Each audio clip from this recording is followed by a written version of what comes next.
está podendo agora participar desse grande aulão, de uma série de outros encontros que o Colégio Luciano Feijão está organizando a partir aqui da sua sede em Sobral, para o Brasil inteiro e para o mundo inteiro, se assim for o caso. Estamos nos preparando para essa prova da uva, que vai acontecer no próximo domingo, dia 9 do mês de abril. A Universidade Vale do Acaraú vai estar realizando mais um certame vestibular e você, que é o nosso convidado para este grande encontro, neste instante vai participar de um grande aulão conosco, no qual responderemos questões na área de História. Queria mandar aqui uma boa noite em particular para os nossos alunos da sede Luciano Feijão, para os garotos do terceiro manhã, terceiro tarde, terceiro master regular e cursinhos, tá? E todos os outros que também nesse instante estão nos brindando aí com a sua participação. Ok, pessoal? Como o tempo já está, então, começado, vamos às questões, tá bom? A primeira questão que nós vamos agora trabalhar é esta, que por sinal já esteve na prova da uva, não poucas vezes, e de repente poderá aparecer mais uma vez. Ok? Vamos lá? Ela fala assim: Sobral comemorará no dia 5 de julho deste ano 244 anos de elevação à condição de vila, o que muito significa pela autonomia política e administrativa conquistada. O que é que essa questão nos sugere? Que Sobral, enquanto vila, ela nasceu por volta aí de 1773, mais ou menos, tá? Elevada a essa condição pelo Marquês de Pombal, está celebrando no mês de julho deste ano esta data aí exposta na questão. Ah, você pode participar também com o material, se lhe interessar imprimir, a partir da própria página do colégio no Facebook, tá certo?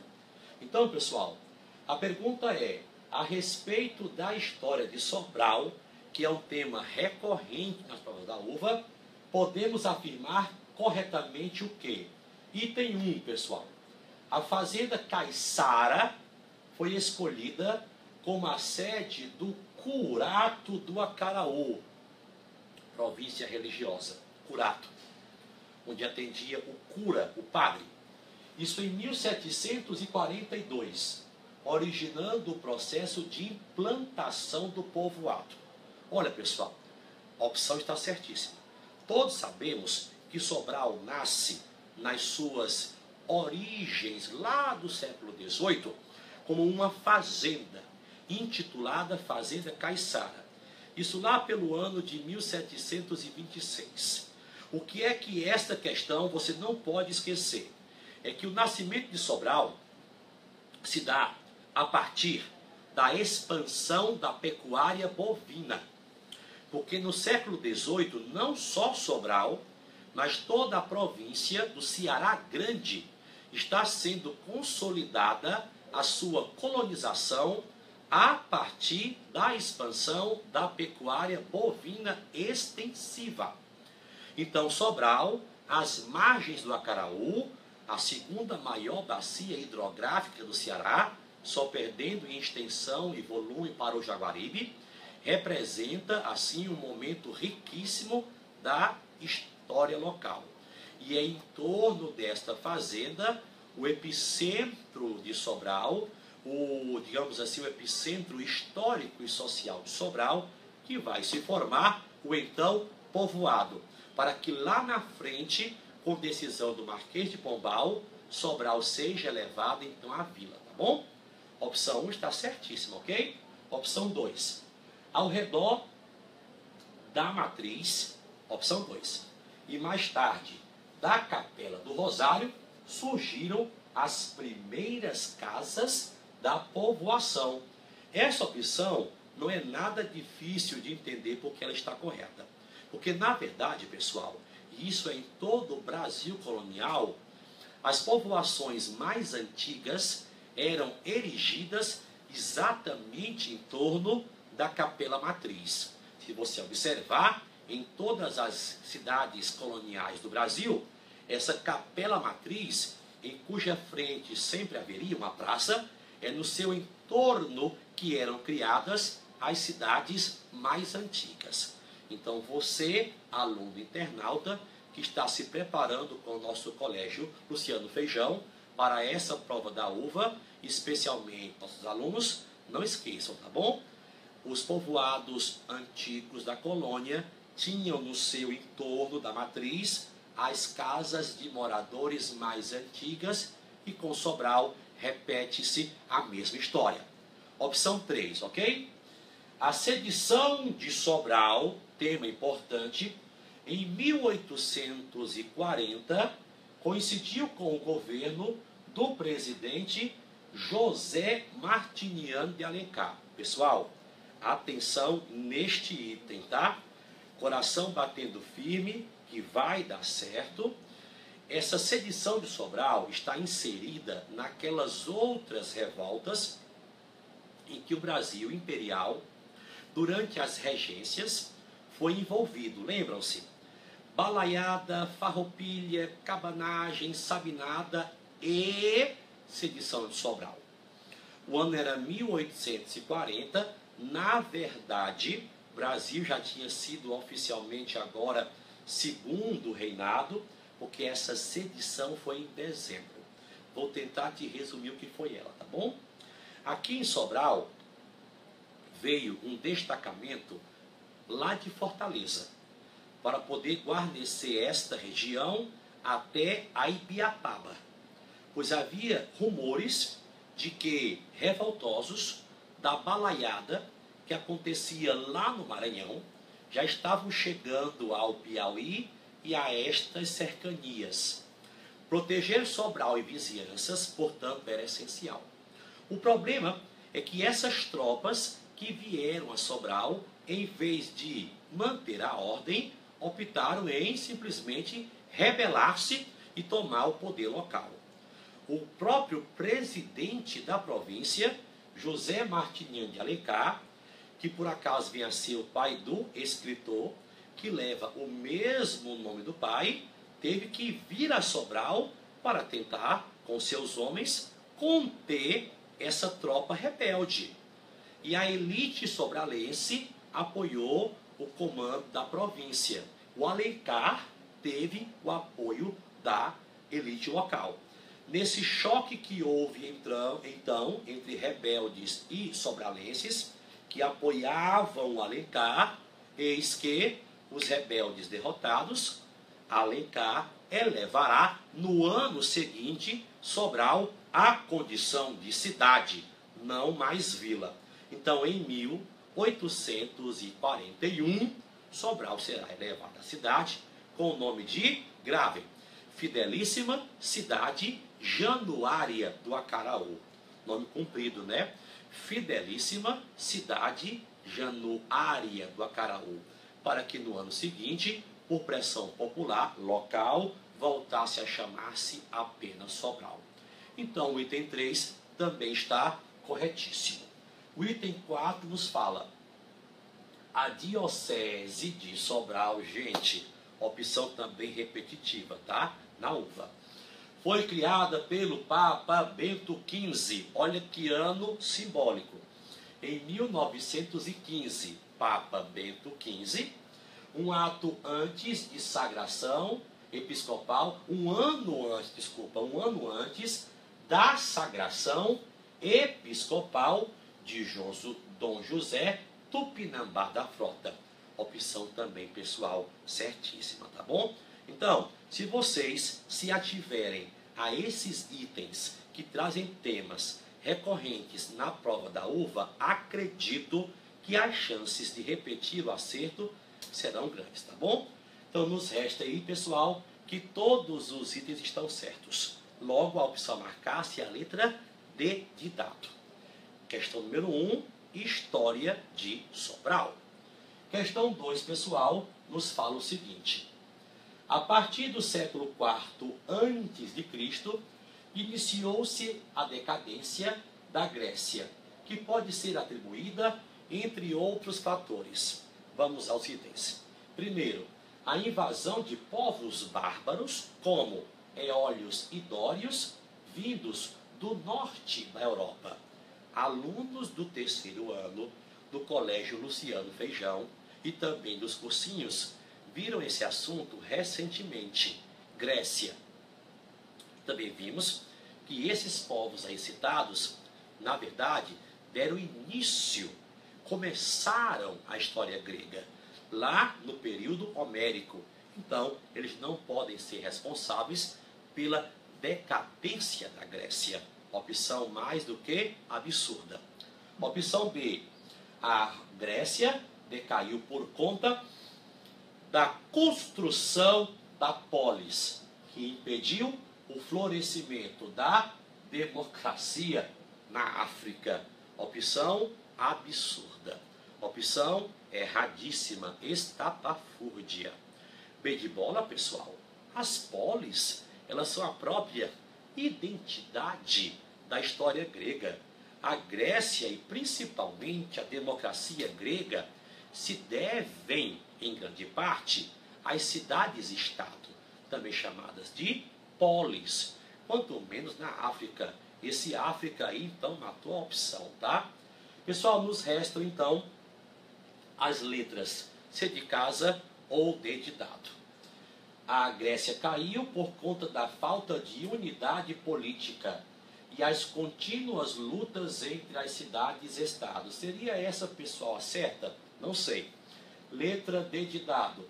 Ao isolamento das populações no território para o desenvolvimento econômico. Pessoal, questão número 2, a certa vai ser a letra C de casa. Porque, pessoal, a letra D de dado falou isolamento das populações no território para o desenvolvimento econômico, não mesmo, tá? A Grécia, pessoal, vocês sabem, ela nunca foi unificada politicamente. Aliás, é um detalhe que nesta questão, que já caiu também em provas da UVA, repetidas vezes, você deveria gravar. A Grécia nunca foi unificada politicamente na antiguidade. A Grécia não vai ultrapassar os limites das cidades-estado isoladas umas das outras. Na verdade, as 4 fases que nós já estudamos no cursinho intensivo UVA do Luciano Feijão, entre as outras turmas, foi que a história grega antiga divide-se em 4 fases. São elas, lembram-se? Homérico, arcaico, clássico e helenístico. O homérico começa o povoamento da Grécia, com os aqueus, jônios, eólios e dórios, que viviam em Guenos. Lembram-se disso? O arcaico é quando se formam as polis, dentre as quais destacam-se Atenas e Esparta. Esse clássico, que é o terceiro momento, é quando acontecem as famosas guerras médicas e guerra do Peloponeso. Aliás, esse clássico, que é o mais importante, é quando a Grécia chega ao auge da democracia e da filosofia. E o helenístico é quando os macedônios conseguem impor o seu domínio à Grécia, com Filipe e seu filho Alexandre. Inclusive, elastecendo os domínios gregos até o Oriente, formando uma civilização helenística. Então, pessoal, aqui se deve à decadência grega no helenístico, a falta de uma unidade política entre os gregos, letra C de casa no painel, e também as contínuas lutas entre as cidades-estados. Questão número 2, resposta, letra C de casa. Questão 3, pessoal, uma questão deliciosa. Vocês perguntam muito lá no colégio, nossos alunos, poxa, quais os temas que a UVA mais cobra? Eu comumente costumo dizer assim, tenta ver as provas passadas. Porque a UVA, pessoal, enquanto vestibular, ela tem essa marca nas provas de história. A repetição cíclica dos temas. Era Vargas é um tema recorrente nas provas da UVA. Então não custa lembrar que a Era Vargas é o período da nossa história que está situado entre 1930, com o fim da República Velha, e vai até mais ou menos 1945. São 15 anos de história, que eu vou dividir em 3 grandes fases. Por favor, está anotando? Não esquece isso. Governo provisório de 30 a 34, governo constitucional de 34 a 37 e governo ditatorial de 37 até 45. Essas 3 fases da Era Vargas são essenciais para que você possa dar aquela revisadinha final e possa então partir para o abraço. Tá bom assim? Então, pessoal, olha só, questão número 3 fala: Getúlio Vargas foi nosso presidente que mais tempo ficou no poder. Ao todo foram 18 anos, porque ele vai voltar depois. Getúlio Vargas, ele vai ser eleito lá na frente, em 51 ele volta e passa mais 3 anos, porque enfim ele se suicida, né? E o primeiro governo dele, olha só pessoal, acabei de falar, pode ser dividido em 3, em 3 períodos distintos. Repetindo: governo provisório, governo constitucional e o governo ditatorial, que também é chamado de Estado Novo. Olha que essa questão está querendo que a gente marque a opção correta em torno do artifício que Getúlio Vargas institui para poder instituir o Estado Novo. Então, pessoal, com um pensamento positivo, tranquilo, sereno de quem está estudando, não duvide, todo o seu esforço será recompensado com a sua aprovação tão merecida, tão justa, mas não pode descansar um instante, tá bom? Modo de falar. Pessoal, o perigo que representava para a nação, letra A penetração da direita nas Forças Armadas. Essa é a letra A de avião. Letra B de bola. O desejo de conter a ideologia da direita representada pela ação integralista brasileira. Letra C. A inquietação que existia no Nordeste em virtude da alta do custo de vida. Ou letra D de determinação. A possibilidade de uma revolução comunista conforme constava do plano COI. Você, aluno, internauta, em particular Luciano Feijão, precisa atentar para essa dica insistentemente. Nossa audiência está sendo cada vez maior, o que é uma recompensa também para nós, né? Que queremos o seu sucesso. Era Vargas é um tema que a UVA dificilmente desprestigia em suas provas. Então, pessoal, Getúlio Vargas chegou ao poder em 30. Até 34 ele ficou numa fase transitória. Em 34 ele passa a ser eleito indiretamente presidente, por isso que fase constitucional. Mas ele deveria ter ficado apenas até 34. Em 37 ele vai dar um golpe. Em 38 deveria ter saído, tá? Em 37 ele vai dar um golpe a partir de um estratagema que ele vai criar, um artifício, um embuste, uma mentira. Disse o Vargas que o Brasil iria ser invadido por comunistas, chefiados por um cara que ele vai chamar de Cohen, conforme diz a letra D de dado. E este Cohen, pessoal, é um cara que não existia, tá? Getúlio vai inventar isso. Então, pessoal, não deu outra.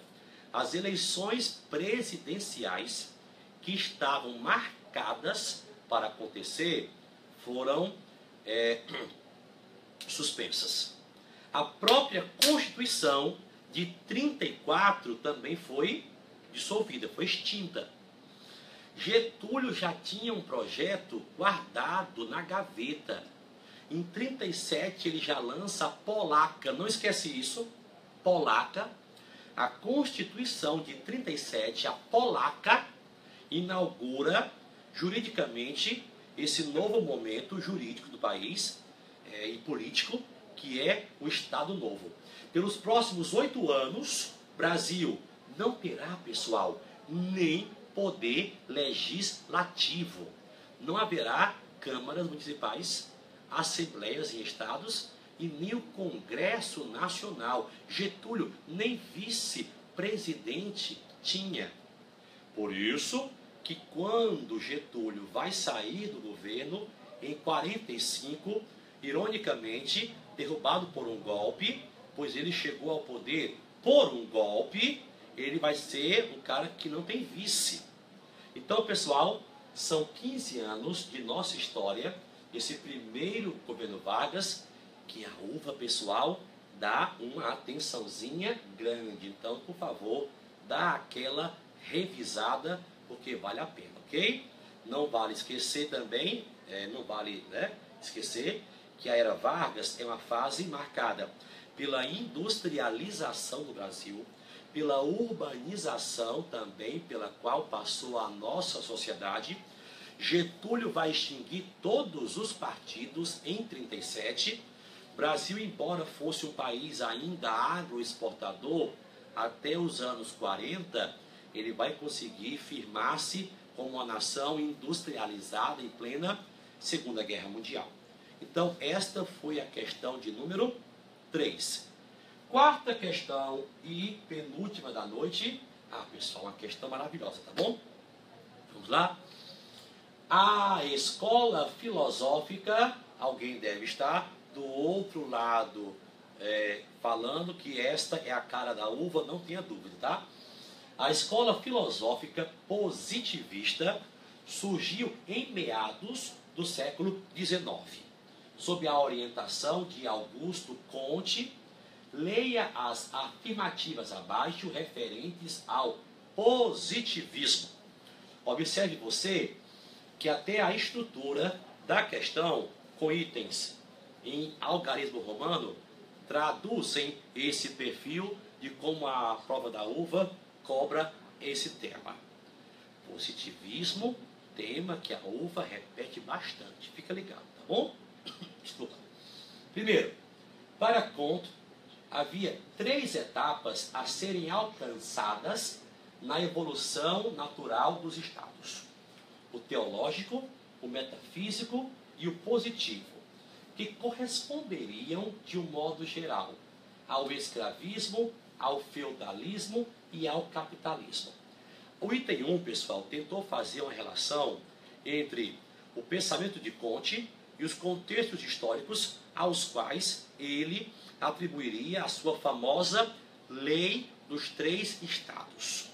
Estados a que Comte se refere não são exatamente órgãos políticos, mas níveis de conhecimento.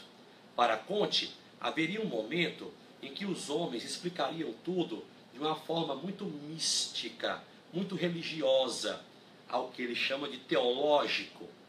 Mas no outro momento, o homem teria evoluído e chegado a uma fase de transição, a que ele chamará de metafísico. E o momento mais importante de todos, com a industrialização, a revolução científica e racional e iluminista, chegamos à fase positivista ou positiva. Item 1 está certíssimo. Item 2. O positivismo era favorável às lutas de classe, afirmando que o progresso só ocorre quando as classes são desunidas. Inadmissível isso, porque ele defende uma sociedade de ordem para que possa haver progresso. O item 2 talvez estivesse certíssimo, se ele se referisse ao marxismo, que é o contraponto do positivismo. 3. A ideia do progresso associado à ordem é fundamental para eles. Não tenha dúvida. Certíssima. 4 e última. As palavras ordem e progresso em nossa bandeira republicana constituem uma simplificação do lema positivista, o amor por princípio e a ordem por base, o progresso por fim.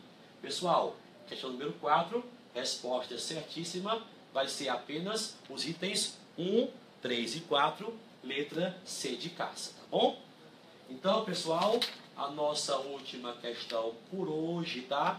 Para encurtar a distância entre vocês e a aprovação, são os votos do Luciano Feijão, até rimou. O início da época moderna está ligado a um processo geral de transformações humanística, artística, cultural e política. A concentração do poder promoveu um tipo de Estado para alguns pensadores da época que procuraram fundamentar o absolutismo. Letra A função do Estado é agir de acordo com a vontade da maioria. Opção errada. Isso aí é democracia, que não casa muito bem com o absolutismo. Opção B. A história se explica pelo valor da raça de um povo? Também não, pessoal. É pela vontade do soberano. A fidelidade, C, ao poder absoluto reside na separação dos três poderes. Isso é um lema de um grande pensador chamado Montesquieu, mas que também não cabe na questão número 5. E a última diz que o rei reina por vontade de Deus, sendo assim considerado seu representante na terra. Pessoal, questão 5, resposta certa, letra D de dado. Acho, porém, que vale salientarmos que na questão 5, absolutismo, idade moderna, século XV até o século XVIII. É o que também há de mais repetitivo nos certames das provas da UVA. Então, pessoal, absolutismo, poder concentrado nas mãos dos reis. Princípio defendido por alguns pensadores. No meu caso de Thomas Hobbes, em Leviatã, e Maquiavel, em O Príncipe. Só que esses dois que eu estou citando não defendem essa via religiosa que a letra D de dado está propondo. Na verdade, a ideia de que a vontade do rei é a vontade de Deus é defendida por Jean Bodin e Jacques Bossuet, que também são pensadores defensores do absolutismo. Anote aí, não esqueça que absolutismo, mercantilismo, sistema colonial, sociedade aristocrática, tudo isso junto e misturado, você aí, pessoa que a gente mais respeita, tá?